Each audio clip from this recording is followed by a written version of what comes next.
Hello everyone, my name is Carson Downer, and today I'll be presenting my hand internship recap for my summer-fall 2025 internship with the Homeless Action Network of Detroit.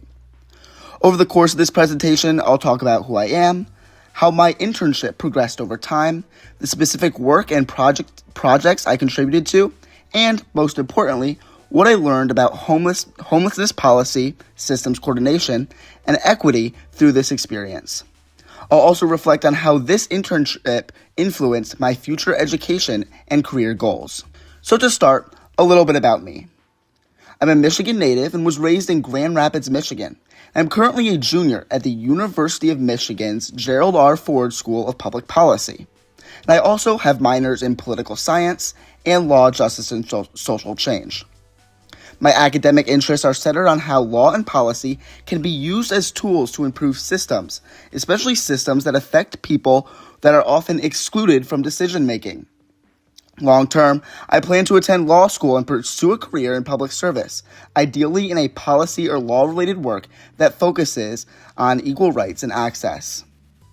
I chose to be an intern with HAND because it offered the opportunity to engage directly with equity-driven solutions in my own state and community.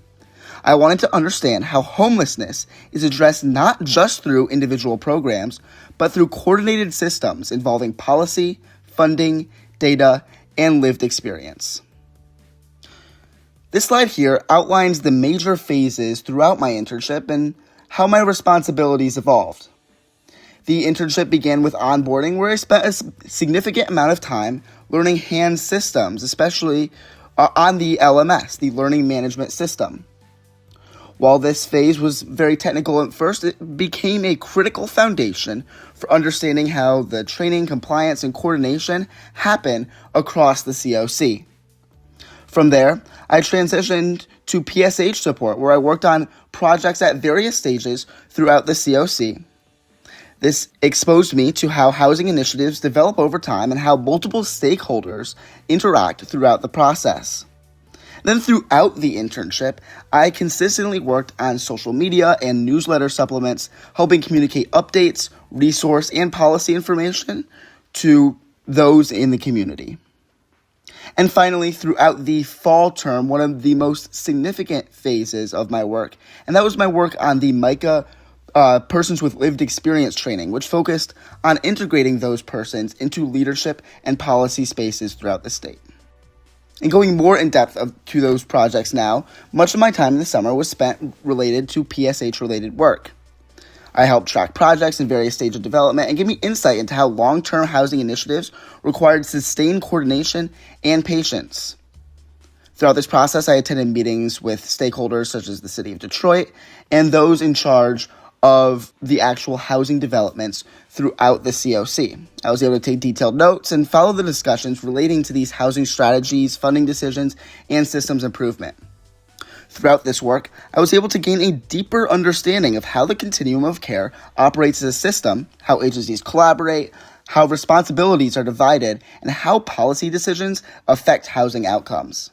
One of the more advanced parts and the most improved project throughout my internship was my involvement with the MICA Persons with Lived Experience training. I helped develop training materials to be used by homelessness leaders statewide with a focus on advancing equitable engagement of persons with lived experience of homelessness. The goal of this project was to ensure that lived experience is not treated as symbolic, but as meaningful expertise that informs housing and homelessness policy. This work emphasized that effective systems must include the voices of those most affected by them. This project was briefly put on pause at the end of the fall semester due to the new release of the 2025 HUD NOFO. Throughout the internship in the past 6 months, I've attended a wide range of meetings, including both in-person and virtual COC board meetings, youth committee meetings, hand training committee sessions, and then COC team meetings and staff meetings. While my role in these meetings was often observational, they were extremely valuable. They allowed me to see how collaboration happens across organizations, how challenges are addressed collectively, and how decisions are made in complex systems. These meetings help me understand how homelessness response is deeply collaborative and requires constant communication across sectors. I also worked extensively on social media during my internship.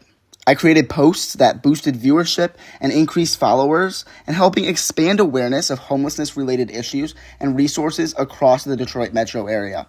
This work showed me how critical communication is in policy and systems work, and translating complex issues into accessible information is essential for public understanding and engagement. Similarly to the social media, I helped create newsletter supplements for both COC and CAM newsletters. These supplements covered a wide range of topics, including PIT counts, domestic violence resources, HIV/AIDS awareness, and food assistance. This work reinforced how newsletters serve as a key communication tool for aligning providers, stakeholders, and community members around shared information and goals. My most memorable experience during this internship was following the timeline of the 2025 HUD NOFO. On July 3rd, just a few days into my internship, there was an intention to release the NOFO, followed by months of uncertainty, and then its final release in November, and then the eventual rescission of the NOFO. Witnessing this process in real time highlighted how federal-level uncertainty can create significant challenges at the local level, affecting planning, funding, and service delivery.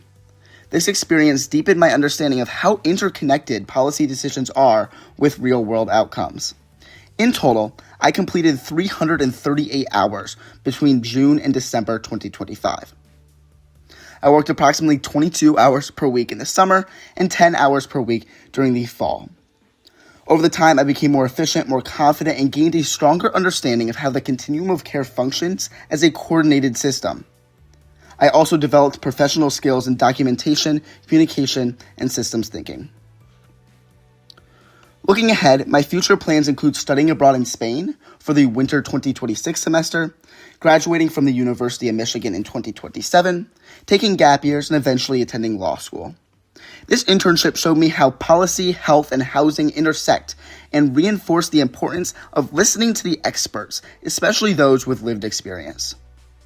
One of the most important lessons I've learned is that what may seem like small policy changes can have profound impacts on individuals' lives. HAND played a significant role in shaping how I approach public service and policy work. To conclude, I want to sincerely thank everyone at HAND for their opportunity to be part of this work. This internship was incredibly meaningful and helped me solidify my interest in equity-driven policy and public service. I'm grateful for the mentorship, learning opportunities, and the chance to contribute to work that truly makes a difference. Thank you for listening. My contact information, as well as my LinkedIn profile, are here, as well as an updated resume for your convenience. Thank you very much.